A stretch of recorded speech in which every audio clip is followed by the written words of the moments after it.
Hello everyone, welcome to Aryan classes. आज हम लोग फिर जीके क्वेश्चन का हम लोग एक सेट लगाने वाले हैं जो कि बहुत ही इम्पोर्टेंट है। ये एसएससी जीडी 2011 के लिए तो खासकर बहुत ही इम्पोर्टेंट है। ठीक है, तो चलिए हम लोग देखते हैं किस तरीके का क्वेश्चन आता है। सामान्य ज्ञान पहला है, इंटरनेट को बनाने वाला कंप्यूटर नेटवर्क टेलीफोन पानी के नीचे केबलों द्वारा जुड़ा होता है। किसके द्वारा?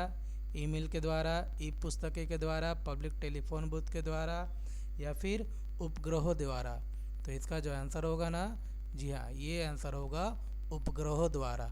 ठीक है, नेक्स्ट है, ताजमहल के पीला होने के लिए निम्न में से कौन जिम्मेदार है? तो A potassium, B carbonate oxide, C sulphur dioxide और डी कोई विकल्प नहीं है। तो ताजमहल के पीला होने का कारण जो है ना, वो ये option number C sulphur dioxide है। ठीक है, नेक्स्ट है, भूकंपी तरंगों को उपकरण द्वारा रिकॉर्ड किया जाता है। तो किसके द्वारा? भूकंप लेखी, ऑडोग्राफ, आइसोग्राफ और डी है लिथोग्राफ।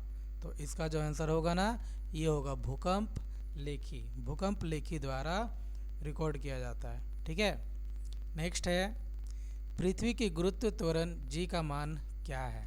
पहला ऑप्शन, विषुवत की अपेक्षा ध्रुवों पर अधिक होता है।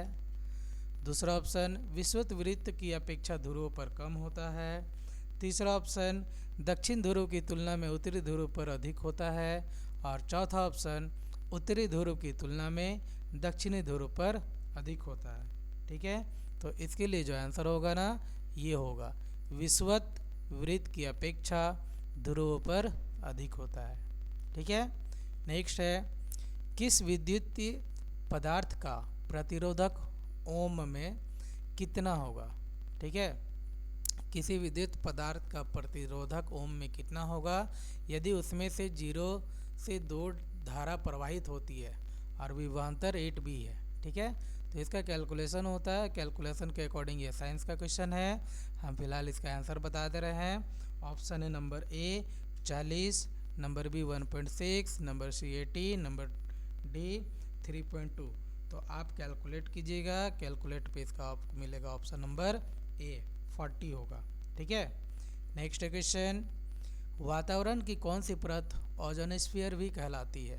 पहला ऑप्शन एक्सोस्फीयर, दूसरा ऑप्शन स्ट्रेटोस्फीयर, तीसरा ऑप्शन ट्रोपोस्फीयर, चौथा ऑप्शन मेसोस्फीयर। तो इसका जो आंसर होगा ना, ये ऑप्शन नंबर बी होगा स्ट्रेटोस्फीयर। ठीक है, नेक्स्ट है, निम्नलिखित में से किस गैस का उपयोग वनस्पति तेल से वनस्पति घी के निर्माण में किया जाता है? चलिए देखते हैं। पहला हो गया हाइड्रोजन, दूसरा हीलियम, तीसरा हो गया ऑक्सीजन और चौथा हो गया नाइट्रोजन। तो इसका जो आंसर है ना, ये ऑप्शन नंबर 1 हाइड्रोजन है। ठीक है, नेक्स्ट क्वेश्चन है, किस देश ने AG-600 नामक विश्व का सबसे बड़ी उभयचर विमान बनाया है? पहला ऑप्शन संयुक्त राष्ट्र अमेरिका, दूसरा ऑप्शन रूस, तीसरा ऑप्शन चीन और चौथा ऑप्शन सऊदी अरब। तो इसका जो आंसर होगा ना, ये होगा ऑप्शन नंबर सी चीन। नेक्स्ट है, सबसे नरम धातु कौन सा है? तो देखते हैं, प्लेटिनियम, चांदी, लोहा और सोना। तो जो सबसे नरम धातु होता है ना, वो ये होता है गोल्ड। ठीक है, ये बहुत ही पिघला हुआ धातु होता है। इसको हार्ड करने के लिए इस पर डाला जाता है मटेरियल। नेक्स्ट है, अंग जिनकी संरचना तथा घटक भिन्न होते हैं परंतु समान कार्य करते हैं, वो क्या कहलाते हैं? पहला समरूप अंग, दूसरा समजात अंग, तीसरा विषमरूप अंग और चौथा समधर्मी अंग। ठीक है, तो इसका जो होगा ना, ये अंग जिसकी संरचना तथा घटक भिन्न होते हैं परंतु समान काम करते हैं, जो समान काम करेंगे तो ऑब्वियसली ये समरूप अंग होंगे। ठीक है, नेक्स्ट है, आहार नाल का सबसे लंबा भाग कौन सा है? पहला ग्रास नली, दूसरा क्षुद्रांत, तीसरा बृहदांत और चौथा मुख गुद्दा। ठीक है, तो इसके लिए जो आंसर होगा ना, ये ग्रास नली नहीं, ये क्षुद्रांत आंसर होगा। ठीक है, ऑप्शन नंबर बी।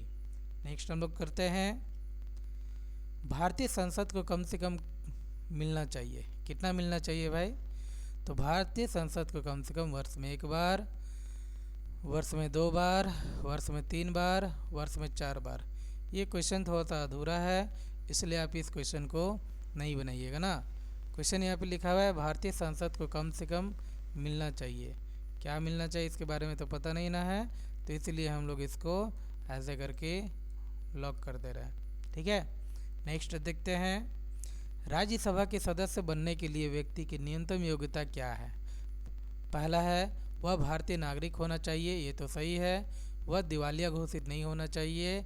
वह कम से कम 30 वर्ष आयु की होनी चाहिए।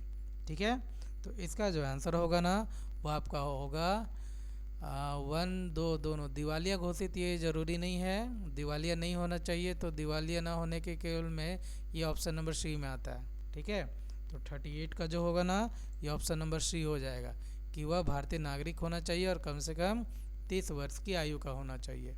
नेक्स्ट है धोने के सोडे के उपयोग होता है, किसमें होता है? पहला जल की अस्थायी कठोरता हटाने के लिए, पीने वाले जल की जीवाणुओं से मुक्त करने के लिए, और तीसरा घरों में सफाई के लिए। देखिए केवल 1 तथा 2, दूसरा है केवल 1 तथा 3, तीसरा है केवल 2 तथा 3 और चौथा है केवल 1, 2 तथा 3 सभी में। ठीक है, तो इसका जो आंसर होगा ना ये जल की अस्थायी कठोरता हटाने के लिए, ये तो सही है। पीने वाले जल को जीवाणुओं से मुक्त करने के लिए ये गलत है, इसमें सोडा हम लोग नहीं डाल के पीते ना। घरों की सफाई के लिए ये भी सही है। तो ऑप्शन नंबर 1 और 3, तो 1 और 3 किस पे है? बी में, ये इसका आंसर होगा। नेक्स्ट है समान परमाणु संख्या परंतु असमान द्रव्यमान संख्या वाले तत्व क्या कहलाते हैं? पहला ऑप्शन है सम न्यूट्रॉनिक, दूसरा ऑप्शन समस्थानिक, तीसरा ऑप्शन समावयव और चौथा ऑप्शन है संभारिक। ठीक है, तो इस पे जो हमारा आंसर होगा ना वो समस्थानिक कहलाएगा। ठीक है, नेक्स्ट है नेपाल का सबसे बड़ा शहर कौन सा है? पहला ऑप्शन हैटोड़ा, दूसरा पोखरा, तीसरा विराटनगर और चौथा काठमांडू। तो नेपाल का जो सबसे बड़ा शहर है ना, जी हाँ, वो उसकी राजधानी है, डैट मीन्स काठमांडू। ठीक है, नेक्स्ट हम लोग देखेंगे पृथ्वी के वायुमंडल में सबसे प्रचुर मात्रा में निष्क्रिय गैस कौन सी है? पहला ऑप्शन हीलियम, दूसरा नियोन, तीसरा आर्गन और चौथा जैनोन। ठीक है, तो इसका जो आंसर होगा ये पृथ्वी की वायुमंडल में, अच्छा यहाँ आर्गन। ठीक है, ये आंसर होगा। नेक्स्ट है वायु प्रदूषण से निपटने के लिए निम्नलिखित किस देश ने विश्व का सर्वाधिक ऊंचा वायु शोधक 328 फीट ऊंचे टावर का निर्माण किया है? पहला ऑप्शन होगा जर्मनी, दूसरा भारत, तीसरा ऑस्ट्रेलिया और चौथा होगा चीन। ठीक है, तो इसका आंसर जाहिर सी बात है ये सभी में चीन आगे रहता है, चीन होगा आंसर ना। नेक्स्ट है बेगम अख्तर कला के किस क्षेत्र से संबंधित है? बेगम अख्तर कला के किस क्षेत्र से संबंधित है? ठीक है, तो कला के कौन से क्षेत्र से संबंधित है, चलिए इसको हम लोग देखते हैं। पहला ऑप्शन नृत्य, दूसरा संगीत, तीसरा चित्रकला और चौथा लोक कला। यहाँ पे थोड़ा सा ये सीरियल ऊपर नीचे हुआ है, बट यहाँ पे आप ऑप्शन मारिएगा सी संगीत का। ठीक है, नेक्स्ट है छोटा नागपुर पठार की सबसे ऊंची पर्वत चोटी कौन सी है?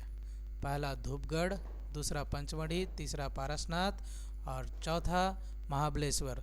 तो आप लोगों को पता है कि ये पारसनाथ छोटा नागपुर पठार की सबसे ऊंची पर्वत चोटी है। ठीक है, नेक्स्ट क्वेश्चन आएगा निम्नलिखित में से कौन सा युग्म सुमेलित नहीं है?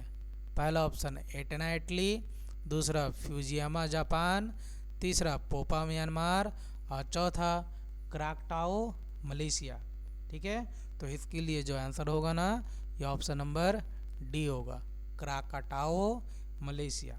ठीक है, नेक्स्ट क्वेश्चन है भारत का कौन सा गवर्नर जनरल ओवेन मेरेडिथ के नाम से कविताएं लिखता था? पहला है लॉर्ड डलहौजी, दूसरा लॉर्ड रिपन, तीसरा लॉर्ड लिटन और चौथा लॉर्ड कैनिंग। इसके लिए जो आंसर होगा ना ये लॉर्ड लिटन इसके लिए आंसर होगा। ठीक है, नेक्स्ट है निम्नलिखित में से किसने विक्रमशिला विश्वविद्यालय की स्थापना की थी?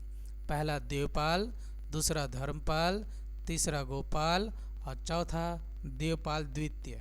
ठीक है, तो इसका जो आंसर होगा ये होना चाहिए, ये नहीं देवपाल नहीं, ये धर्मपाल। ठीक है, धर्मपाल विक्रमशिला विश्वविद्यालय की स्थापना किए थे। नेक्स्ट है क्वेश्चन, एनसीडी के पदेन सचिव होते हैं, कौन होते हैं? एचएनजीबी जी के, सॉरी ये गलत हो गया ना, वो गलत हो गया वहाँ पे, लोकसभा के महासचिव, वित्त मंत्रालय के सचिव, योजना आयोग के सचिव। तो ऑप्शन नंबर ए आप लोगों के पास नहीं है, इसको आप ऐसे करके कट कर दीजिए, लेकिन यही तीन में से आपके पास आंसर है। ठीक है, और वो जो आंसर है ना वो है योजना आयोग के सचिव। नेक्स्ट है, समानता एक विकासशील देश में बेरोजगारी की वजह से होती है, क्या होती है भाई? उत्पादन के पूरक कारकों की कमी होती है, मौसमी कारक होते हैं, प्रभावी मांग में कमी होती है, और डी है एक नौकरी छोड़कर दूसरी को पकड़ने में। ठीक है, तो आंसर जो है ना ये सब नहीं होगा, ये तीनों का तीनों ये ऑप्शन होगा, उत्पादन के पूरक कारकों की कमी होती है जिसके कारण बेरोजगारी बढ़ती है। तो दोस्तों ये थे जीके के इम्पॉर्टेंट क्वेश्चंस, आप इन सभी पे एक बार ज़रूर ध्यान दीजिएगा। यहाँ तक बने रहने के लिए धन्यवाद। वीडियो अच्छी लगी तो लाइक शेयर सब्सक्राइब ज़रूर कीजिए, बेल आइकन ऑन करके कमेंट ये भी कीजिए वीडियो आपको कैसा लगा। Thank you.